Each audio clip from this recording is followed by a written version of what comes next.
Bo'stonliq tumanining manzarali Chorvoq tog'lari bag'rida joylashgan Chorvoq darvozasi turar joy majmuasining xonadon egalari uchun kalit topshirish marosimi bo'lib o'tdi. Chorvoq darvozasi turar joy majmuasi O'zbekiston Milliy banki va yetakchi Dream City kompaniyasi tomonidan Bo'stonliqning So'lim tog'lari bag'rida Chorvoqda qad rostladi. Bayram dasturida ta'kidlanganidek, Chorvoq darvozasi bu Chorvoq tog'larida kadastr hujjatlari to'liq rasmiylashtirilgan hamda ko'chib kirishga tayyor birinchi turar joy majmuasidir. Kalitlarni topshirish marosimi ishonch va minnatdorlik ramziga aylandi. Ushbu loyihadan xonadon xarid qilgan mijozlarga minnatdorlik sifatida O'zbekiston Milliy banki hamkorligida avtomobil yutug'i tashkil etildi. Prezidentimiz tashabbuslari bilan Toshkent viloyatini Bo'stonliq tumanida turizmni yanada rivojlantirish bo'yicha chiqargan qarorlar natijasida Chorvoq darvozasi loyihasi 2024-yildan boshlab qad rostladi. Bu loyihani birinchi bosqich qurilishlarini yakunlanib, xonadon xarid qilganlarni kalit topshirish marosimida turibmiz.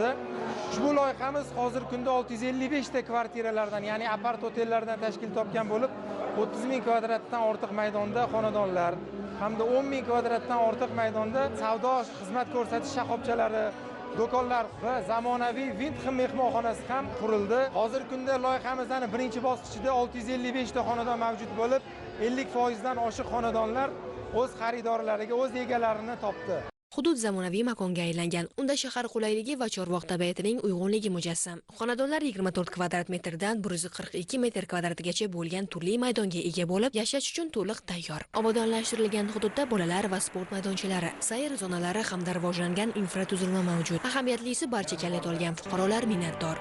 Juda bir hayotda orzu qilardik oilamiz bilan. Shu orzularimizni farzandlarimiz ushaltirdi. Qizim kuyovim bilan birga uy olishdi. Avvalambor muhtaram prezidentimiz boshchiligidagi yangi O'zbekiston davlatining olib borayotgan insonparvar, adolatparvar, dono, benazir siyosatidan benihoyat xursandman. Juda bir ob-havosi o'zgacha, benazir, o'xshashi yo'q. Mana orqa taraflarga o'tdim-da, shunaqangi oynali yo'lni qilib qo'yibdi-da, yoz mavsumida Chorvoqga dam olish maskanlariga baland pul to'lab kelardik-da.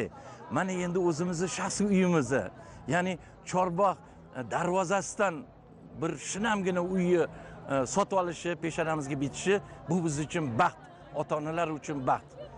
Bo'lajak xaridorlar uchun qulay moliyaviy shartlar yaratilgan, jumladan 24 oygacha bo'lib to'lash imkoniyati yoki O'zbekiston Milliy banki tomonidan 15 yilgacha 18% stavkada ipoteka krediti taqdim etiladi. Eng muhimi, aksiya 25-noyabrga qadar davom etadi. Ungacha yana xonadon xarid qilgan mijozlar BYD avtomobilini yutish imkoniga ega bo'lishadi.